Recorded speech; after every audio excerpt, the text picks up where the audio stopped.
భక్తులెందరో హనుమంతుణ్ణి ఆదర్శనీయ దైవంగా ఆదరిస్తారు.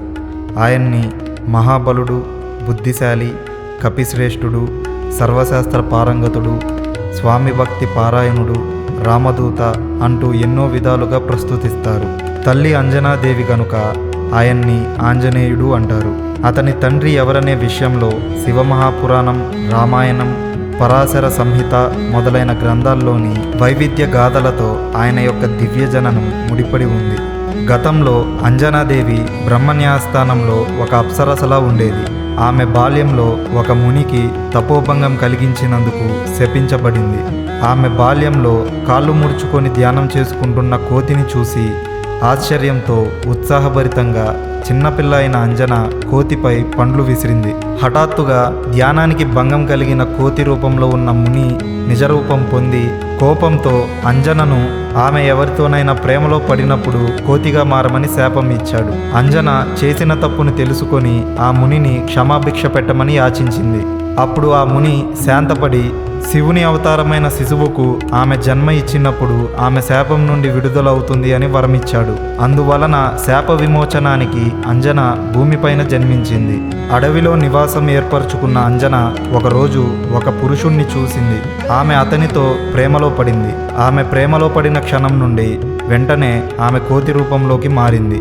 ఆ మనిషి అంజన వద్దకు వచ్చి తన నామధేయం కేసరి అని, కోతులకు రాజును అని తనను తాను పరిచయం చేసుకున్నాడు. అంజన కోతిగా ఉన్న అతనిని చూసి ఆశ్చర్యపోయింది. ఇచ్ఛానుసారం కోతి మరియు మానవ రూపాలను మార్చుకోగలిగిన అతని శక్తిని చూసి అబ్బురపడింది.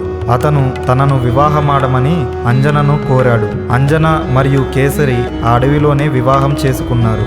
అంజన శివుడికి పూజలు జరిపి తపస్సు చేసింది. సంతోషించిన శివుడు ఆమెను కోరిక కోరుకోమన్నాడు. అంజన ముని శాప విమోచనం కోసం శివుడిని తన కుమారుడిగా జన్మించమని కోరింది.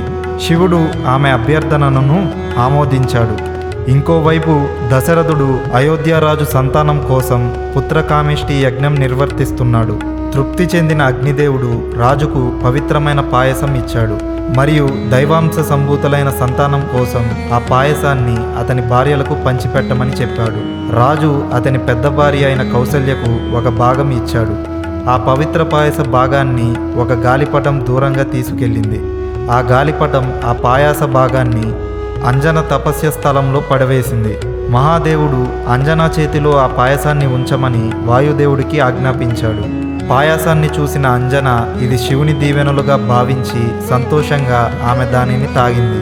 ఆమె వానర రూపంలో ఉన్న శివుని అవతారమైన శిశువుకి జన్మనిచ్చింది. ఈ బాలుడు అంజనాదేవికి జన్మించటం వలన ఆంజనేయుడని, కేసరీనందుడని, వాయుపుత్రుడని లేదా పవననందుడని వివిధ పేర్లతో ప్రసిద్ధి చెందాడు. తన బాల్యదశలో కూడా హనుమాన్ చాలా శక్తివంతమైనవాడు. అతను తన తండ్రి అయిన కేసరి, తల్లి అంజన యొక్క శక్తి, వాయువేగం కలవాడు. హనుమాన్ జననం వలన అంజన శాప విమోచనం పొందింది మరియు స్వర్గానికి తిరిగి వెళ్ళింది.